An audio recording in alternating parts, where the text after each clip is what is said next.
Field plays its second straight Metro Division road game this Friday when the Falcons travel to take on Kent Roosevelt. Field looked great last Friday in a 28-0 shutout victory over previously unbeaten Streetsboro. Field was unable to contain Streetsboro's Dorian Williams as the back rushed for nearly 200 yards, but the Falcons shut down Streetsboro's aerial game to the tune of just 33 yards passing. On the other hand, Roosevelt improved to 3-1 last Friday with an impressive road victory of its own, pounding Coventry 35-6 to begin its league schedule. Star quarterback Trey Chapman looked great throwing the ball, passing for 273 yards with TD strikes of 21, 18, and 11 yards in just 3 quarters of work. Field's number one priority this Friday is obviously figuring out a way to stop Kent Roosevelt senior quarterback Trey Chapman. The University of Pittsburgh-bound Chapman has averaged 303 yards passing a game while throwing for 9 touchdowns so far this year.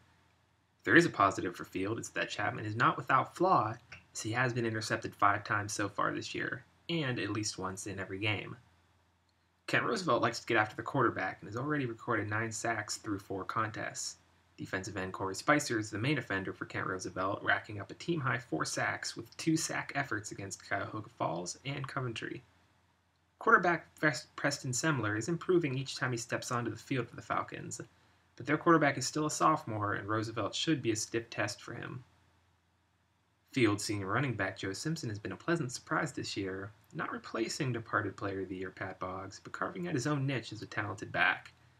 Against Streetsboro, Simpson rushed for 103 yards on 15 carries. The more successful Simpson is this Friday running the ball, the less snaps the high-powered Kent Roosevelt offense will have to put up points. Obviously, Trey Chapman is the biggest key to victory for Kent Roosevelt each and every week. When you have a player who is athletically on a different level than most of your competition, it's a no-brainer to get him the ball as much as possible. Kent Roosevelt has scored 15 touchdowns this year through 4 games. Chapman has thrown or passed for 12 of those 15 scores.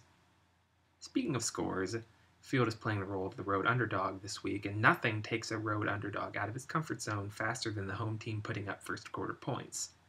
If Chapman and his offense can score quickly, then I'm not sure what Field will be able to do to make this a competitive ball game. Aside from Roosevelt's 4 interceptions on defense, the Rough Riders have also recorded 6 fumbles in just 4 games. If a big, fast Roosevelt defense gets out there and jars the ball loose, like it has every week so far, then things could get ugly in a hurry for Field.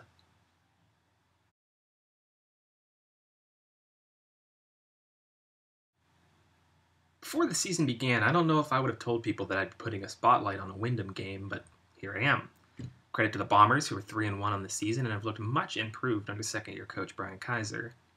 Wyndham stopped a 26-game losing streak in the PTC last Friday with a 21-12 victory over Ritztown, and now the Bomb squad's going to be aiming much higher as they host defending County Division champion Southeast. Southeast is coming off of a 21-0 victory over Garfield to begin its defense of its 2011 County Division title. Pirates didn't blow anyone away in how they recorded a win over a depleted Garfield team. They did show signs of a squad getting back to full strength, and the Pirates are hoping that that development will continue this Friday. It feels like Matt Knight is in his 6th year of eligibility for Wyndham, but the senior 4-year starter has really helped the Bombers get to another level in 2012 with his quarterback play. Against Ritztown, Knight was responsible for all 3 of his team's touchdowns. The Bombers' basketball standout is his team's best athlete and the key to stopping them offensively. Tailback Brandon Olson missed last week's game against Garfield with an ankle injury, but the Pirates still ran the ball well in his absence. Still, Olson was named the Game 1 starter for a reason and is an impressive and determined runner. Getting him back for the Wyndham game will not only help this Friday, but also going towards the rest of league play. Quarterback Jordan Kirsch returned to action as a full-time starter against Garfield, but he did not rely too much on the pass. While the same might be true this Friday, I think a lot of people want to know if Kirsch's injured shoulder is back to where it needs to be to help diversify the Pirates' offense. For Wyndham, I'm not sure if they're big enough across the defensive line to do it, but the Bombers will have to slow Southeast's running attack if they want to win. Including Jordan Kirsch and a possibly healthy Brandon Olson, the Pirates have at least 5 people they trust to carry the ball, and that kind of depth and rotation can spell doom for an undermanned and undersized Wyndham roster. Wyndham's best chance of staying with Southeast is if they just keep the ball in quarterback Matt Knight's hands. Knight is the team's best quarterback and probably the best running back, as he has been responsible for a large number of his team's scores through 4 weeks. If you're Wyndham and you're playing the odds, going all in with Knight might be your best option. I know this sounds weird to say as a victory, but so much about winning is just believing that you can do it. Last week, Wyndham willed itself to its first league victory in years, and this Friday will be the Bombers' first shot at two in a row in as many years.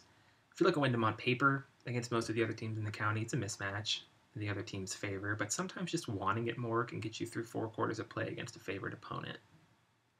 That's all for this week's Inside the PTC. As always, follow me on Twitter at RCSportsNow and check www.recordpub.com for more information on Portage Trail Conference football. Thanks, and I'll see you next week.